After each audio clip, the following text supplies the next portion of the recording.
എല്ലാവർക്കും നമസ്കാരം. എൻ്റെ പേര് ഡൊമിനിക്. ഞാൻ കപ്പുച്ചിൻ മൈനർ സെമിനാറിൽ പഠിക്കുന്ന വിദ്യാർത്ഥിയാണ്. അപ്പോൾ എനിക്ക് ഈ ക്ലാസ്സിനെ കുറിച്ച് മനസ്സിലായതെന്ന് വെച്ച് കഴിഞ്ഞാൽ ആദ്യം തന്നെ എൻ്റെ റെക്ടറേഷനായ ഗ്രേഷ്യസ് നന്ദി പറയുകയാണ്.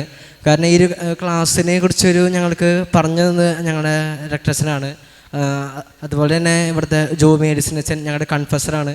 അപ്പോൾ പുള്ളിക്കാരൻ ഞങ്ങളുടെ ഇതിനെക്കുറിച്ച് കുറച്ച് പറഞ്ഞായിരുന്നു. അപ്പോൾ ആദ്യം ഞാൻ വിചാരിച്ചത് തിയോളജി ഓഫ് ബോഡി കൂടുതൽ ദൈവശാസ്ത്രപരമായിരിക്കും എല്ലാം പറയുന്നത്.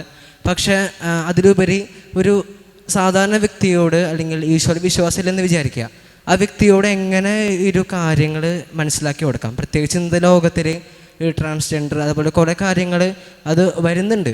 അത് സത്യമാണോ അല്ല എന്ന് നമുക്ക് കൃത്യമായിട്ട് മനസ്സിലാവുന്നത് ഈ ക്ലാസ്സിൽ വെച്ചാണ്. അപ്പോൾ പിന്നെ ഈ ബോഡിയെക്കുറിച്ച് തെറ്റായ ബോധ്യങ്ങളുണ്ട്. ഈ തെറ്റായ ബോധ്യങ്ങൾ എന്താണ്, അല്ലെങ്കിൽ അത് എങ്ങനെയാണ് പരിഹരിക്കുക എന്നൊരു മാർഗം ഈ ക്ലാസ്സിൽ പറയുന്നുണ്ട്. പിന്നെ മെയിനായിട്ട് ഈ CCCനെ കുറിച്ചുള്ള ഒരു റെഫറൻസ് ഈ ക്ലാസ്സിൽ കുറേ ഇങ്ങനെ പറയുന്നുണ്ട്. അപ്പോൾ ആദ്യം CCC ഇങ്ങനെ വായിച്ചു തീർക്കാം എന്നൊരു ചിന്ത മാത്രമേ ഉണ്ടായിരുന്നുള്ളൂ.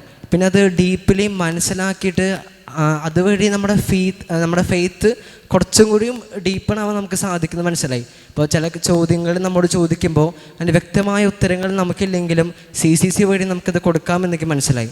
പിന്നെ മെയിനായിട്ട് എന്നെ ഹെൽപ്പ് ചെയ്തത് കൺഫെഷൻ വഴിയാണ്. അതായത് ഇതുവരെ എനിക്ക് ലഭിച്ച കുറേ നോളേജ് വെച്ചാണ് ഞാൻ കൺഫെഷൻ ചെയ്തിരുന്നത്. പക്ഷേ ഇതിലൂടെ ഒരു ബോഡിനെ കുറിച്ച്, സെക്സിനെ കുറിച്ച്, പോണിനെ കുറിച്ച്, അതുപോലെ തന്നെ മാരേജിനെ കുറിച്ച് പോലും ചില തെറ്റായ ബോധ്യങ്ങൾ എന്നിലുണ്ടെങ്കിലും അത് വ്യക്തമായിട്ടൊരു ഡീകോഡ് ചെയ്ത് മനസ്സിലാക്കാൻ സാധിച്ചത് ഈ ക്ലാസ് വഴിയാണ്. അപ്പോൾ എൻ്റെ നല്ലൊരു കൺഫെഷൻ എനിക്ക് ഇവിടെ ചെയ്യാൻ സാധിച്ചു എന്നതാണ് എൻ്റെ ജീവിതത്തിൽ എനിക്ക് ഏറ്റവും മഹത്തായ പറയാൻ പറ്റുന്നൊരു കാര്യം.